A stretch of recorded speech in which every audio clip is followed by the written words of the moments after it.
Oh, I think I'm like 5'10" without shoes, 5'11" with, slip an extra insole in there. I'm about 6 foot. Who's going to win the national championship, and is it going to be an SEC team? Football is here. Welcome to the Netflix Sports Club podcast. I'm Kay Adams, your host, and we have some very exciting guests today. Yes, college football in full swing, and we have SEC football any given Saturday streaming right now on Netflix. We have the heartbeat, the soul, a true star, the quarterback of the Vanderbilt Commodores on the show. That's right, Diego Pavia, a big star in SEC football any given Saturday, joining us. We will also have the wealth of knowledge that is Paul Feinbaum, who knows every little intricate thing about the SEC, and I'm so happy to have Danny Kleppinger on the show. I'm a football girly. I usually don't learn about some of these storylines until some of these Diego Pavias get to the NFL draft process, so this has been really helpful to me this series in getting me set for that. The storylines are unbelievable, and Diego Pavia is an absolute star. So without further ado, here is Danny with the quarterback.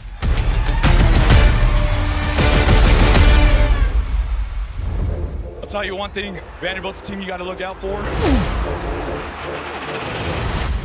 Let me tell you what, you are the star of the show, my friend. You pop off the screen, and it's so fun to get to know your personality. Let's start with that Bama game. First time in history that Vanderbilt takes out the number one team. What did that feel like for you? Well, let me think. Before the game, my family came into town on a Thursday, and there was word like there's 67 or 73 people coming into town. And I was like, well, I don't got the tickets. You know what I mean? I probably only have I could get 8. So a lot of them snuck into the game. I'll say that. But Thursday, I got a haircut. Everyone was hyped. And then I had an interview here. I think it was on Friday. And my brothers came with me. And we were just like basically shooting the shit with the people. I was interviewing with my brothers and just having a good time. And they brought the energy. And then it just carried on to the field. I was ready to go. And then the team really showed out. Our O-line dominated that game. It was super exciting, though. I think right then and there when the game was finished, it was like, okay, we could play with anyone. Did it hit you in that moment how massive of a win that was? Not only just across football, but for the school. I really didn't think nothing of it. You know, I still don't. I'm not where I want to be. And so it was like hard thinking, like, okay, this is the top. No, it's not. I want to win a national championship.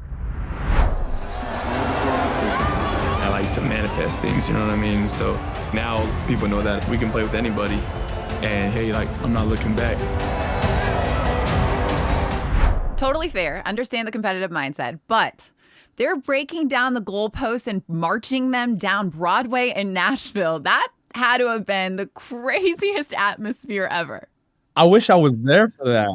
I wanted to be a part of it, but they just took it too fast. So let's take it back. Why Vanderbilt? Why did you decide to go there? Oh, well, I was at New Mexico State. I got in the transfer portal because Coach Kill had left. And I thought my best offer was the University of Nevada, Reno. And I committed to Coach Choate there. And then like 8 of our coaching staff came here. Like 4 of our players came to Vanderbilt, and Coach Lee hired everyone. So really, Coach Lee knew the secret sauce, you know? And then Coach Kill came, and he unretired and came to Vanderbilt to be the chief of staff here. And then once he was here, I was like, it's a no-brainer. I'm coming. Tell me about Coach Lee, because we follow a lot of coaches in this show, and he seems to yell less than all the other ones. So what's his communication style like? He's composed for sure, but when the fire's under, he's ready to strike too. He seems like a guy that really can light a fire underneath you. How is the dynamic working between the two of you? Oh, well, I think he just trusts me, you know. When it comes to the offensive side, last year he was doing a lot of defense. So when it was coming to offense, I was just dealing with Coach Beck and Coach Kill. You know, when someone doesn't speak a lot, but you respect them a lot and they talk, it's like, oh, it's worth freaking a million words. I remember in the bowl game, it was 7-7, and it was like our third drive or something. He's like, hey, Diego, like, turn it up. I need to score here. And then ever since then, it was like, okay. And we just started scoring. Well, knowing you, that's music to your ears. And I say knowing you because it feels like we got to know you on the show so well. It was like, you want to win, let me have the ball. Have you always been that way? Please let me have the ball, you know? I used to play Little League football, And I always wanted to be the quarterback because they got to touch the ball every time. And when I first started out, the coach's kid was the quarterback, so I really couldn't get the ball as much as I wanted. So I played football older because I started at 6, so I played a year up. And then, like, once I was 6th grade, I moved back to my own division, and they put me to quarterback, and it was like, oh, I love this. Game over. I want the ball. But I will tell you, it does seem like Eli Stowers tends to bring you back down to earth at times. Talk to me about that relationship with Eli. Oh, that's my dog. He does do that for sure. He keeps me grounded, tells me where my feet are. But I think most importantly, like, I never used to go to church or anything like that. He started taking me to church, took me under his wing there, took me under his wing to be just a better person. I feel like I was always like a good person, like looked out for people, really cared for people. He tells me I need to watch my mouth still more and stuff. But yeah, he's just a great guy. I want to, like, he's someone who I inspire to be like. That's a really high compliment. And honestly, we see a little bit of that in the show where he says, hey, watch your mouth, don't curse in these situations. But it does look like you two have a really good relationship. But how does that translate onto the field? Oh, I think it comes down to respect. Like, I respect him. One thing I told him was like, bro, you can start putting in more work. Something this year that he changed was he did not leave the facility until about 7:30. So he'd get here like 7, and the O-line and the tight ends all hit the sled before they even do a workout. And he would stay here the whole time until 7:30, watching film, getting recovery. And I was like, damn, it's like, is he closing the gap? You know what I mean? I mean, you guys definitely had the SEC world and the football world turning heads last season. So let's talk about some of those highlights, shall we? Let's talk about you making the bowl game. What was that like for you in terms of your goals and your goals for this team?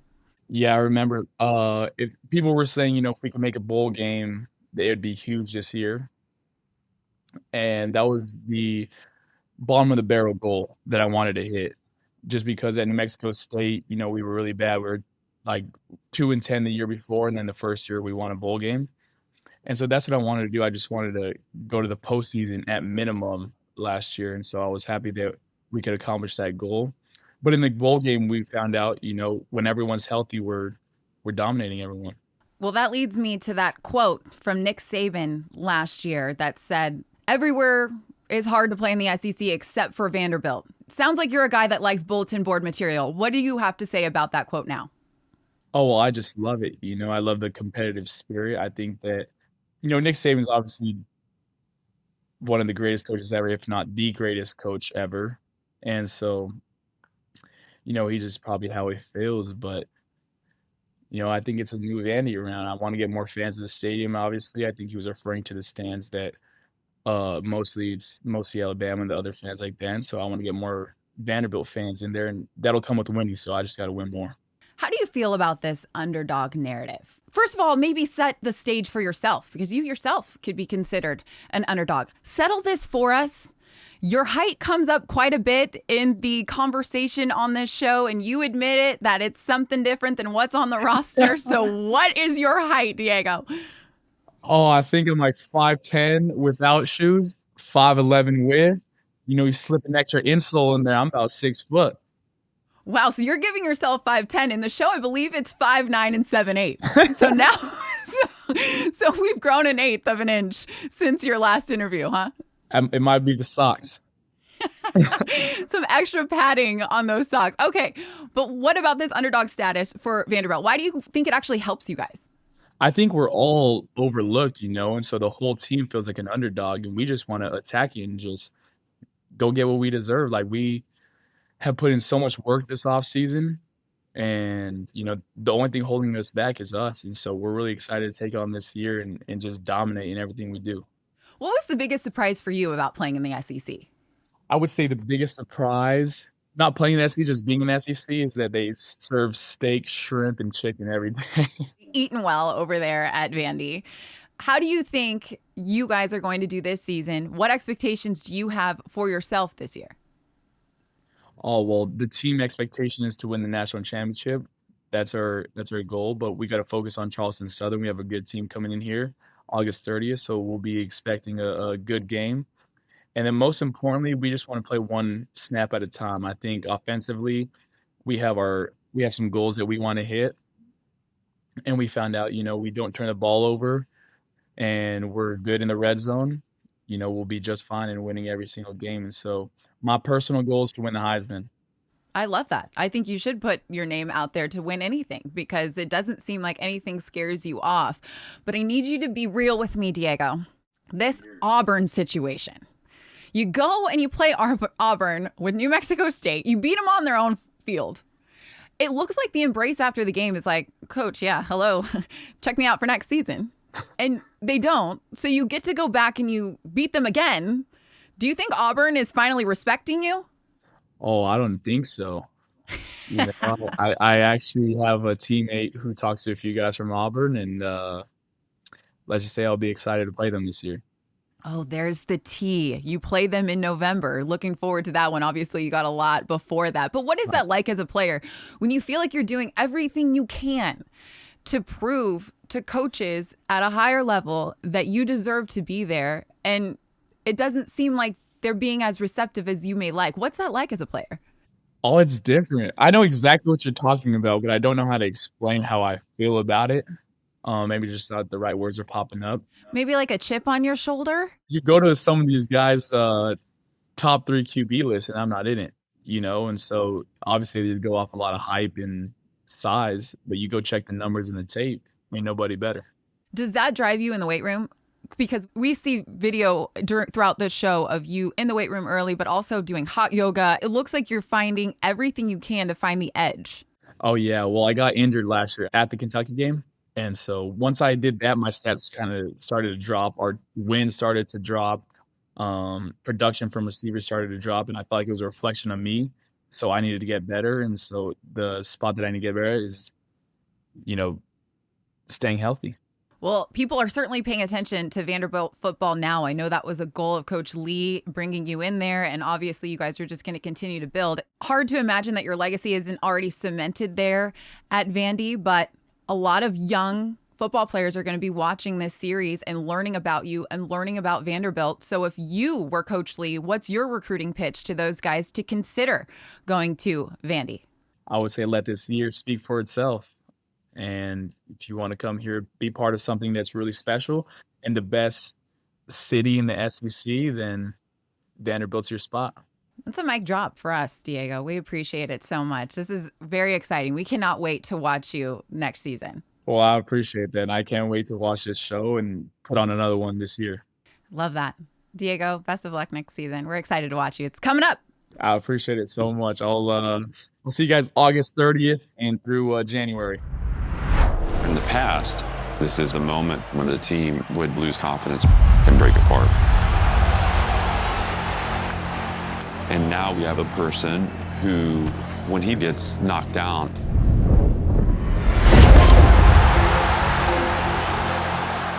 he gets back on his feet and always stays in the fight. More than I ever thought I would get to know about one person in the landscape of the SEC. Paul Feinbaum's on the show as well. We'll get to that. Danny, this is a bona fide star. He is a star, and it sounds like he wants to be a bit of a TV star as well. There's definitely room for both because he's got the personality to do it. So that confidence is literally like beaming out of him when he's talking. And I don't know if you're on his team, how you don't listen. Because if someone is standing there and is walking the walk and talking the talk and has all this confidence and doesn't seem like anything that would have gone wrong his way is bothering him, hard not to follow him. It's the intangibles that matter a lot when it comes to the college game, and it does translate into the NFL, that sort of confidence of a Baker Mayfield. You covered the Rams for so long on the NFL level. We were talking while I was watching this interview, and you said he reminds you of Sean McVay. Tell me more about that. He does, because he wakes up during the offseason at like 3 a.m. in the morning to go to the gym before everybody else. He said when he first got to Vanderbilt, they were like, there's no way you can get in the gym. There's nobody to open it. And he's like, okay, well, I like need a key. And that's how Sean McVay is. Sean McVay wakes up at like 3 a.m. and works out before his work day every single day as well. He's also not the tallest in stature as well, but just has this like infectious, count me out if you want to, I'm going to prove you wrong mentality. And I can remember Sean McVay like being 30, 31, however old he was when he first took over the Rams. You had no idea that he was of that age because he just spoke with so much confidence. He knew what he was there to do. LSU, and he was impressive from the start. And I kind of get that vibe from Diego. But yeah, I'm buying what Vanderbilt's putting out there, and that's, hey, we're not the afterthought of the SEC anymore. Yeah. Pay attention to us, and hopefully they can keep it going, because obviously, as we all know, in college sports, it's about how much money you can bring to the program. Winning obviously helps that. Donors help that. But I don't know if they have the infrastructure yet, but it does look like a program that could still be pretty competitive this year, especially with that guy at the helm. Like, He won you over. sold. I'm sold. Big thanks to Diego Pavia for coming on the show. Big thanks to you for pulling this interview and doing it such a great job. And you're not done, Danny, because you conducted another interview with the very knowledgeable genius brainiac known as Paul Feinbaum, and he's going to help you, help me, and everyone set the landscape for the SEC in 2025. Paul, we're so excited to have you joining us. SEC football is about to get started. Let's go through this conference a bit. Obviously, there are people that probably don't follow it as passionately as you do. So who should we be keeping an eye on this season? Who are some of the underdogs coming into the season? Would I surprise you if I mentioned the name Arch Manning? I know probably hasn't made it all the way out to where you are right now, but having just been to SEC Media Days, it was an absolute circus. We've had a few. Probably the most recent three-ring circus of Media Days was Johnny Manziel in 2012. It's ironic. Manziel got there about 3 days after getting kicked out of the Manning camp. So that was quite a cost. So other than that, Tim Tebow in 2007. But it's all about Arch Manning. Texas is the best team in the SEC, but there are so many other stories, including what's up with Georgia. They won two national championships. They had a terrible season last year. They only won the SEC, but lost in the Sugar Bowl to Notre Dame. We're going to get into all of those teams, including Arch Manning, but set the scene for us. Why is the SEC producing such great rivalries year after year? Some of it, if not all of it, has to do with the passion of the fans. And it's not in every case because Texas is now in the SEC, but in most SEC markets, whether it's Birmingham, which is near Tuscaloosa and Auburn, or South Carolina, or as you work your way around Kentucky or Arkansas, the SEC is the only game in town. It doesn't have to share the market with the Lakers or the Rams or the Dodgers. I spent most of my career in Birmingham, and the NFL almost did not exist. It was about Alabama football, and it's really about the passion of the fans, and they wear it on their sleeve. We don't have the time to go through some of the crazy incidents that I've had in my career with callers, but ultimately, and I strongly believe this more than anything that I'll say here today, that the SEC fans care more about their sport than any other. I know there's some probably people watching in Europe who are going to argue soccer with me. Good luck. No kidding. I completely agree with you. Having had worked in the SEC for a little bit, you got to see the hundreds of thousands of fans, but it's like church. They're wearing their Sunday best to the game. It's a huge deal. And it's so fun because it's like that at every single school that you go to. So let's dive into some of these schools. Let's start with South Carolina, because not making it into the college football playoff was obviously a massive storyline. Do you think they did enough last season to have made the college football playoff? They did. There was a game against LSU early in the season. They had nearly a 3-touchdown lead. And then the officials decided to get in the way, and they literally cost South Carolina the game. I hate to get into officiating, but that's what happened. LSU surviving that day cost South Carolina a bid. They had an amazing team. They had a quarterback that virtually nobody had heard about before the season named Lenora Sellers. They have a coach named Shane Beamer, whose father was pretty famous, Frank Beamer, having played for a national championship with Michael Vick at quarterback. So they're not only an amazing story, but going to a game at South Carolina is so unique because, like I said, in relation to nothing else around, there is nothing else around there other than South Carolina football. And their biggest fan just happens to be a pretty well-known entertainer, Darius Rucker, who made his name with Hootie and the Blowfish and hasn't done too badly on the country charts either. Yeah, certainly he's found success, that's for sure. And Shane Beamer seems to be having success there. Curious, do you think that he can find the same success that we saw out of the Gamecocks last season? I think they will come close, but I don't think they'll get there. Their schedule is like everybody's schedule in the SEC. It's difficult, but they have Alabama at home, but they have to go to Ole Miss. They have to go to LSU. and that's where it starts getting really difficult. I think they'll fall just short. I'm not a Vegas odds maker, but they look like about a 9-win team to me. Well, anytime that you give your opinion on where their win total should be, any degenerates out there probably are paying attention. Let's get to Arch Manning since you brought him up earlier. Obviously, he's getting thrown into the Heisman conversation. Curious, do you think that's a little bit outlandish, or do you think that that makes sense? It is fairly ridiculous for somebody who's never started a meaningful game to be the Heisman favorite, but that's how odds makers are. And if you go back, the favorite to win the Heisman has rarely won the Heisman. It's usually somebody that comes from the pack. Having said all that, from a buzz standpoint, it was truly remarkable. And I'm going to throw myself under the bus here, if you'll allow me. I'm 69 years old. Arch Manning came up to our set in Atlanta and shook hands with me, and I was starstruck. I'm not sure if Taylor Swift had stopped to say hello, I would have been any more shocked. My colleagues joked for days, whether I would wash my hand. I did. And by the way, if Taylor Swift wants to say hello to me, I'll push Arch to the side. But the point is, it was just a cool moment. And I have met a lot of players. You have too. Rarely do you stop. And part of the story is, I know everybody in his family. As a kid growing up in Memphis, I saw his grandfather play in a bowl game. I knew his uncles, obviously, Peyton and Eli, as everybody in the world does. But it's just so cool to see the lineage continue. Speaking to that lineage, do you think being a Manning is going to be a little too overbearing for him? Because that's pressure in and of itself. Take Texas completely out of the conversation. It's just being a part of that lineage carries an immense amount of pressure. Yeah, he's dealt with it. He had a decision to make. It came down to 3 schools for him. He decided not to go to his father's school, Ole Miss. It came down to Georgia and Alabama. He told Kirby Smart no, and he told Nick Saban no, because he loved Sarkisian. And what Sarkisian has said about him is that he's prepared. And I know that we can gravitate to players, whether Tom Brady's son plays football or Mahomes or any of these guys. This guy, it's not only his name. If you took his name off, you would still look at him and say he has the potential to be one of the greatest of all time. And I was on one of these crazy shows a couple of weeks ago, and in the moment I said he's the best player in college football since Tim Tebow. And I had people remind me, have you ever heard of Joe Burrow, Cam Newton, Baker Mayfield? And yes, I have. But I think ultimately he could be that great. And it's not just the play on the field; it's the star factor.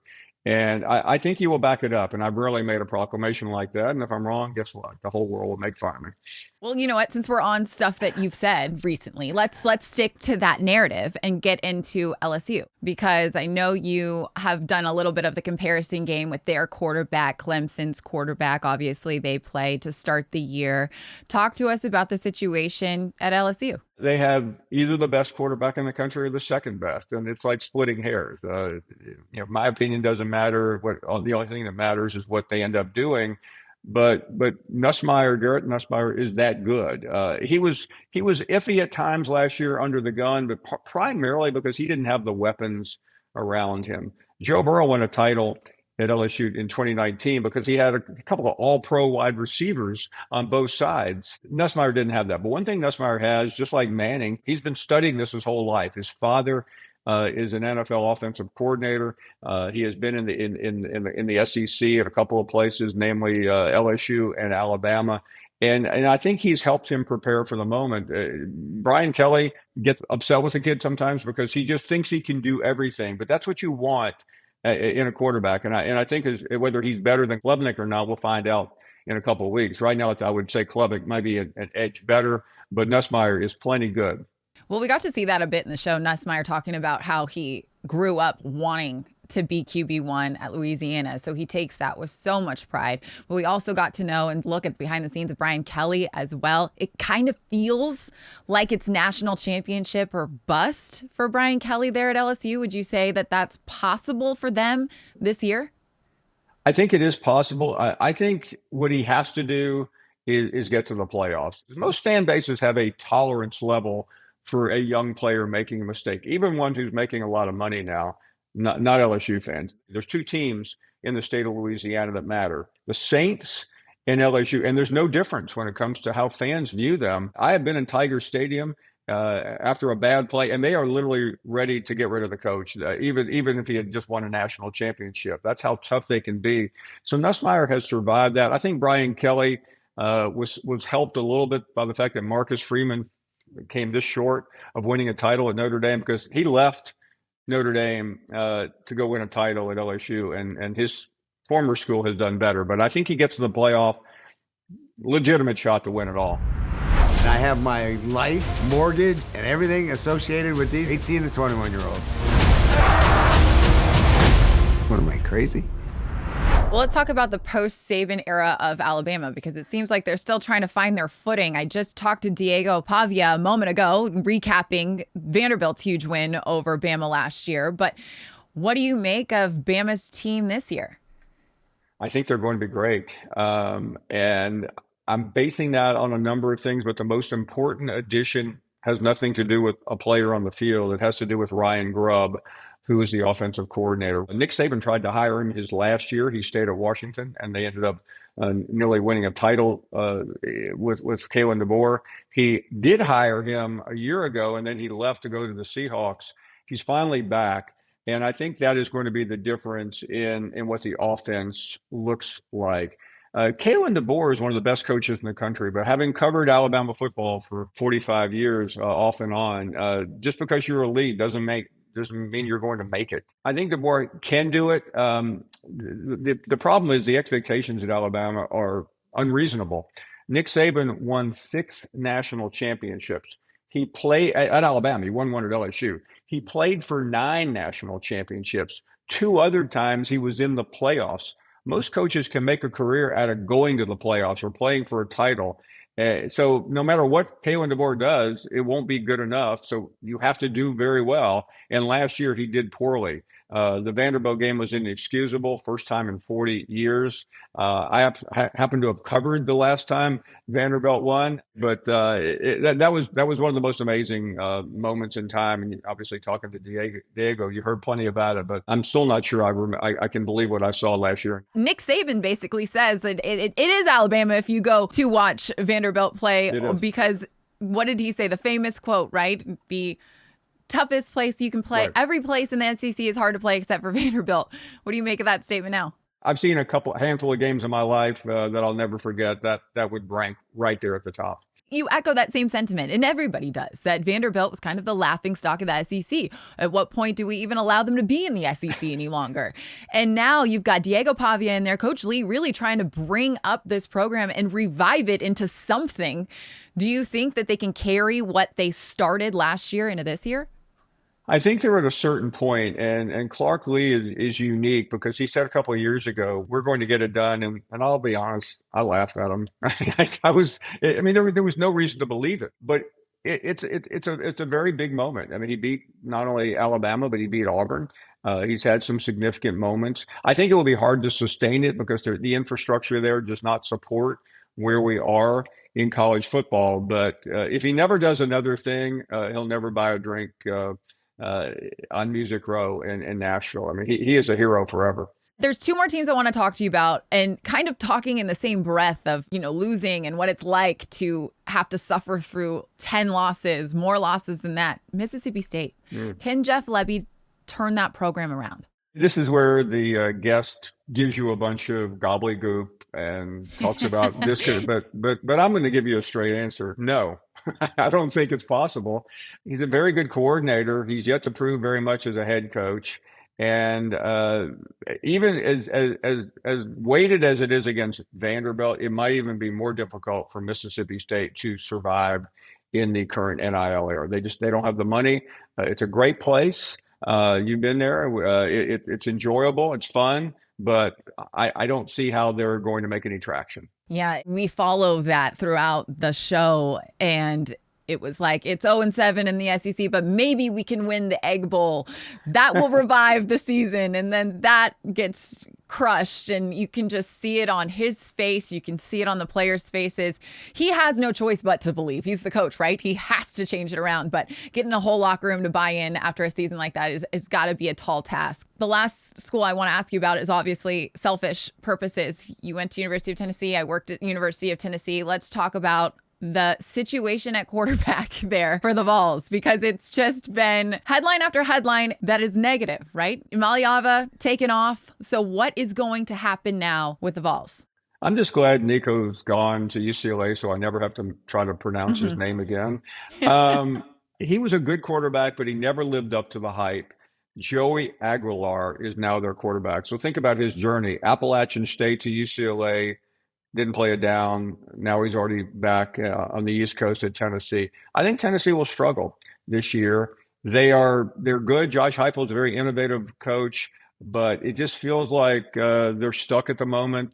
When you lose a quarterback like that, it's a big blow, and you have to recover somehow. And getting Georgia a couple of weeks into the season maybe looks like an opportunity, but I've seen a lot of Georgia wins at Neyland Stadium, as you probably have. Going to the CFP almost turned into a negative experience last year. Other than taking 40,000 people, many of whom took off their shirts in 20-degree weather in Columbus and looked like a great fan base, the game was a disaster, and I don't feel like Tennessee really got much traction out of it.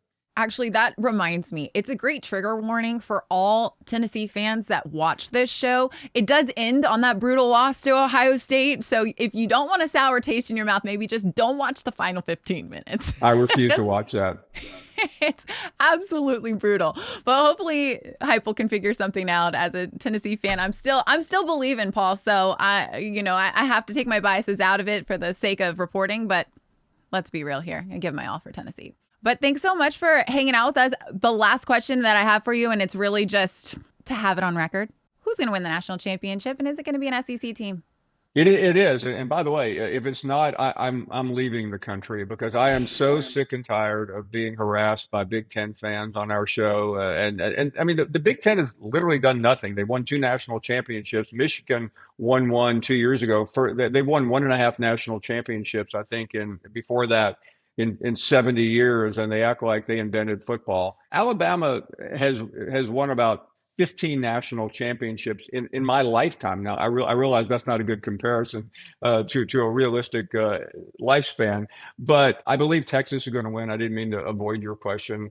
It's going to end all this, and on January 20th, I'll be the happiest man in America, because I won't have to listen to the Big Tenors, or as my callers call them, the Little Tenors. Paul Feinbaum's just done with the fact that an SEC team has not won the Natty the last 2 years. This third season, he's like, absolutely get everyone else out of the way. I love to hear it. Paul, thanks so much for hanging out with us. We appreciate it. Such a pleasure. Thank you. The SEC is the greatest place in the world to play college football. It's the SEC teams who are winning the national championship. There's such small towns, maybe there's 30,000. But then you pull up to the stadium and there's 90,000 people. If you play in this league, you will walk into the limelight. I mean, if you weren't a fan of college football, now you are an SEC fan, as we have SEC football any given Saturday streaming and available on Netflix right now. You have to figure out where you are with the 2024 storylines, the behind-the-scenes access, the quick-paced drama with these 7 episodes, and that'll get you set for 2025, as did Paul Feinbaum. Such huge thanks to him. He's an icon, a wealth of knowledge. So for him to carve out a little bit of time in his busy schedule ahead of the 2025 season, I am forever grateful for his debut on the Netflix Sports Club podcast. Again, another great get with Diego Pavia joining us, turning Vanderbilt around with his intangibles, with his personality, and the kid can ball, clearly so. Very excited to see what 2025 has in store. You guys can stream on Netflix. You can comment on social media. And again, big thanks to Danny Kleppinger for filling in and doing those awesome interviews for all of us. And if you want to tell Danny how well she did, please go to SpeakPipe/Netflix Sports. You can hit us up on social media at Netflix Sports. Give us a like, give us a follow, give us a comment, give us some directions, a wish list. Who do you want on the show next? We have all of that going on. I have to say, I loved all the interaction and the engagement with Jared Goff on Quarterback 2. And speaking of NFL, we have an incredible series debuting on Netflix, streaming starting August 19th. You have to check it out. We're going to take a look back on the Dallas dynasty of the 90s with Jerry Jones. It's an upcoming series called America's Team, The Gambler and His Cowboys. We'll be tackling that on our next episode here of the Netflix Sports Club podcast. No one ever thought Jerry had the guts to fire. I mean, you don't know half the stuff that was happening. Playing for the Cowboys is different. The most valuable sports franchise in the world. No matter what they say, they can't prepare you. You just got to experience it. And the only thing else I got to say is, how about this, Cowboys? The Netflix Sports Club podcast is a production of Netflix and Pod People. On the Netflix side, big thanks to our executive producers, Erica Brady, Andy Harris, Catherine Hugh, and Dave Markowitz. Our studio engineer is Scott Somerville. For Pod People, big thanks to our producers, Buffy Gorilla, Tony Mantilla, and Brian Rivers. This episode was edited for video by Kylie. Carter Wogan is our sound designer. I'm Kay Adams. Big thanks to all. Thanks for watching and listening, and we'll see you next time.